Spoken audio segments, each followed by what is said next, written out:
Hi friends, నేను మీ సాయి ప్రసన్నాని.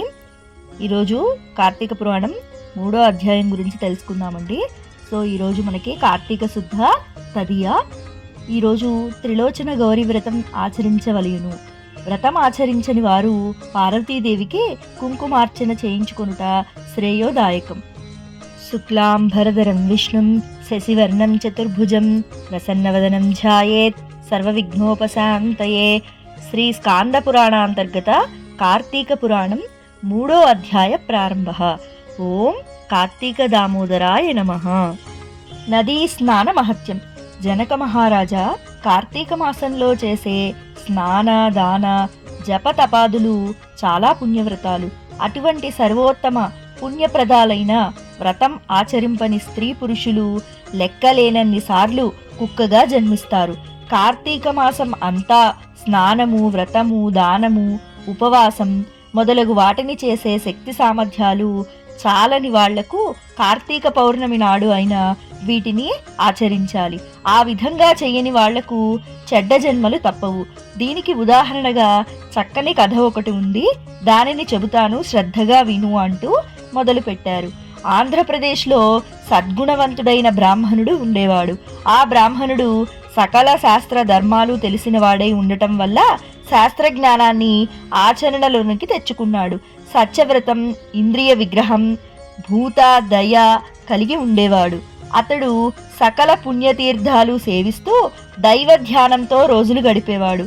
ఒకరోజు ఆ పుణ్యాత్ముడు తీర్థయాత్రకు పోతూ గోదావరి తీరానికి చేరుకున్నాడు. అక్కడ ఓ పెద్ద మర్రి చెట్టు మీద 3 బ్రహ్మరాక్షసులు ఉంటున్నారు. సూది మొనల్లాంటి తల వెంట్రుకలు పైకి లేచి పెద్ద ఈ తరుప్పల్లా కనిపిస్తున్నాయి. కొండ గుహల్లాంటి పెద్ద పెద్ద నోళ్లు తెరుచుకొని భయంకరంగా అరుస్తున్నారు.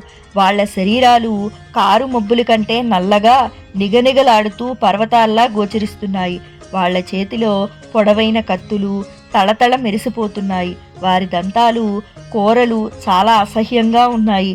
వారి ఉదరాలు నశించిపోయి ఉన్నాయి. ప్రాణ భయ రక్షణార్థము సకల ప్రాణులు ఆ మర్రి చెట్టుకు 6 క్రోసుల దూరం దాటి వెళ్ళిపోయేవారు. ఆ బ్రహ్మరాక్షసుల భయం వల్ల పశువులు గాని, మనుష్యులు గాని, జంతువులు గాని, పక్షులు గాని ఆ ప్రాంతానికి వెళ్ళటం లేదు. ఆ చెట్టు చుట్టూ భయంకరమైన వింత శబ్దాలు వినిపిస్తూ ఉంటాయి. తీర్థయాత్రకు ఆ దారిలో వెళ్ళుచుంటే బ్రాహ్మణుడికి ఈ సంగతి తెలియదు. అది కార్తీక మాసమై ఉండటం వల్ల పవిత్ర గోదావరి స్నానం చేయాలని నదీ తీరానికి చేరుకున్నాడు. విధివశం వల్ల మర్రి చెట్టును ఆశ్రయించి ఉండే ఆ బ్రహ్మరాక్షసులను చూసి భయపడి వారి అరుపును వినే శక్తి లేక చెవులు మూసుకున్నాడు. శరీరమంతా చెమటలు పట్టాయి. అతనికి నిలువెల్లా వణుకు పుట్టింది. అన్యథా శరణన్నాస్తి అనుకున్నాడు. సర్వ జగద్రక్షకుడైన విష్ణు భగవానుణ్ణి మనసారా ప్రార్థిస్తూ రాక్షసుల బారి నుండి తప్పించుకునే మానవ ప్రయత్నంగా పరుగు మొదలుపెట్టాడు. వారికి తగు ఆహారం చాలా కాలానికి లభించిందనే పేరాశతో బ్రహ్మరాక్షసులు 3 వెంటపడినారు. కొంత దూరము వెళ్ళిన తరువాత ఆ పుణ్యాత్ముణ్ణి సమీపించి అమాంతంగా తినేయాలనే దృష్టితో చేతులు చాచి ముట్టుకోబోయి బ్రహ్మ తేజస్సుతో సకల ప్రాణులను పునీతం చేయగల అతని ముఖము చూసి ఆశ్చర్యపోయారు. ఆ విధంగా ఏకాగ్రతతో చూడటం వల్ల వారి పాపాలు వారిని విడిచి పారిపోవటం వల్ల పుణ్యాత్ముని దర్శన భాగ్యం కలగటం వల్ల పూర్వజన్మల స్మృతులు కలిగాయి. దానితో ఆ 3 బ్రాహ్మణునికి భక్తి శ్రద్ధలతో నమస్కరించుచు, ఓ మహాత్మా, నీ యొక్క దివ్య దర్శన మహిమ వల్ల, మీ దర్శన భాగ్యం వల్ల మాకు జ్ఞానోదయం అయింది. పుణ్యాత్ములు పరోపకారం కొరకే భూలోక సంచారం చేస్తుంటారు అని పొగిడారు. అల్ప సంతుష్టి గల ఆ సజ్జన బ్రాహ్మణుడు శ్రీమన్నారాయణుని దయకు మనస్సుతో నమస్కరించుకున్నాడు. అతనిలో భీతి తొలగి నిశ్చింత ఏకాగ్రత కలిగాయి. వారిని దయతో చూస్తూ మీకు తప్పక మేలుగు జరుగుతుందని ఆశీర్వదించారు. తర్వాత వారి కథ తెలుసుకోవాలని కుతూహలం కలగటం వల్ల, నాయనలారా, మీరు ఎవరు? మీకు ఇటువంటి జన్మలు ఎందుకు వచ్చాయి? పూర్వజన్మలో మీరు ఎటువంటి పాపాలు చేశారు? చేసిన పాపం చెప్పటం వల్ల కొంత పాపం పోతుంది. శ్రీ మహావిష్ణువు మనల్నందరినీ రక్షిస్తారు. ధైర్యంగా మీ వృత్తాంతాలు నాకు చెప్పండి, ఆలోచించకండి అని ఆ బ్రాహ్మణుడు ఆ బ్రహ్మరాక్షసులతో పలికెను. అప్పుడు ఆ రాక్షసులు వరుసగా తమ వృత్తాంతములు చెప్పడం ప్రారంభించారు. మొదటి బ్రహ్మరాక్షసుని కథ. ఓ మహాత్మా, నేను ద్రావిడ దేశంలో ఉన్న సుందరం అనే గ్రామంలో బ్రాహ్మణ వంశానికి చెందినవాడను. నేను గ్రామాధికారిగా చేసేవాడను. ఆ అధికార గర్వంతో కన్ను మిన్ను గానకుండా దష్టుడనై కుటుంబ పోషణ యందు ఆసక్తి హద్దులు మీరటం వల్ల బ్రాహ్మణ డబ్బును దొంగిలించాను. అంతేకాక బంధువులందరినీ అలక్ష్యం చేశాను. అమావాస్య నాడైన సద్బ్రాహ్మణుడిని పట్టెడు అన్నం పెట్టుట ఎరుగను. బ్రహ్మత్వం 7 తరాల వరకు పీడిస్తుందని తెలుసుకొనలేకపోయాను. అది సూర్యచంద్రులు ఉన్నంత వరకు బాధిస్తుందనే శాశ్వత సత్యాన్ని గుర్తించలేకపోయాను.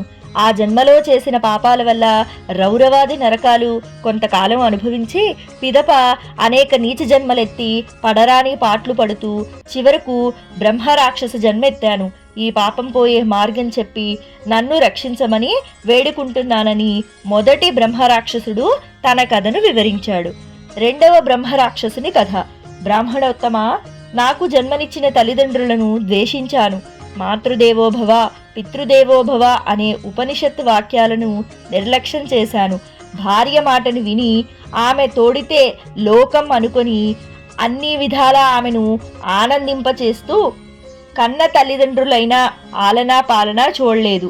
నేను నా భార్య మృష్టాన్న భోజనం చేస్తూ నా తల్లిదండ్రులకు చలిది అన్నం పెట్టించాను. బంధుమిత్రుల్ని ఎప్పుడూ ఆదరించలేదు. నేను చేసిన ఈ ఘోర పాపాల వల్ల రాక్షస జన్మ ప్రాప్తించింది. నన్ను ఈ జన్మ నుండి రక్షించమని భక్తిపూర్వకంగా వేడుకొనుచున్నాను అని రెండవ బ్రహ్మరాక్షసుడు తన వృత్తాంతమును వివరించెను. పిదప మూడో బ్రహ్మరాక్షసుడు తన వివరాలను మొదలుపెట్టాడు. మూడో బ్రహ్మరాక్షసుని కథ. విప్రోత్తమ, నేను ఆంధ్రదేశంలో ఒక విష్ణు ఆలయంలో పూజారిగా ఉండేవాణ్ణి. పూజారికి ఉండవలసిన సద్గుణాల్లో ఒక్కటి నా వద్ద లేదు. నేను ఉండేది పవిత్ర స్థలం అయినప్పటికీ నాలో అంతా అపవిత్రమే వ్యాపించి ఉంది. అందరూ అచ్చటకు వచ్చి పుణ్యాన్ని సముపార్జించుకుంటూ ఉంటే నేను మాత్రం పాపాలు అర్జించుకున్నాను. నాలో దైవభక్తి దయాదాక్షిణ్యాలు లేవు. అవి ఎట్లుండునో కూడా తెలియదు.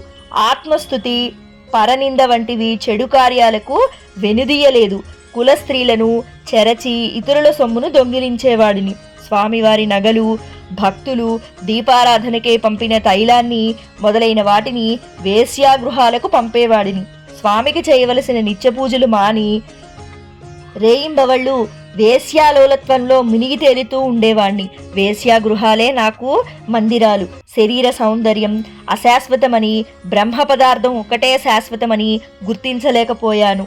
ఉన్న సంపదను అంతా వేశ్యలు చేజిక్కించుకొని నాలో ఓపిక లేదు.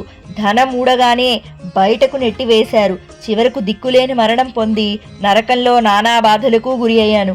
పిదప అనేక నీచ జన్మలెత్తి చివరికి ఈ జన్మను పొందాను. మీ దర్శన భాగ్యం వల్ల నాకు జ్ఞానోదయమైంది.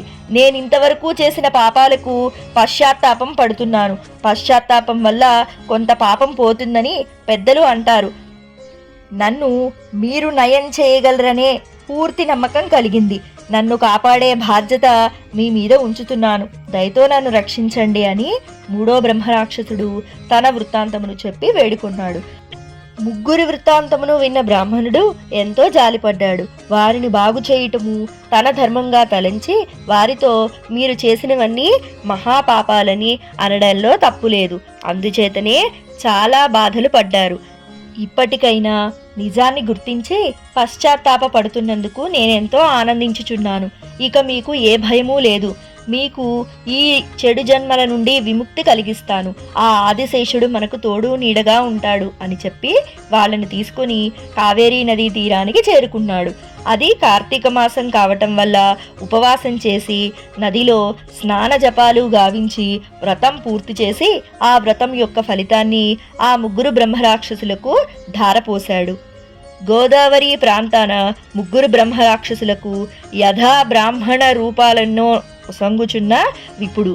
ఆ వ్రతఫలం వల్ల బ్రహ్మరాక్షసులు విముక్తి పొందారు. అందువల్ల కార్తీక మాసంలో స్నానం చేసి వ్రతాలాచరించాలనే వారికి సకల పాపాలు తొలగిపోయి 10,000 వాజపేయాలు చేసిన పుణ్యఫలం కలుగుతుంది.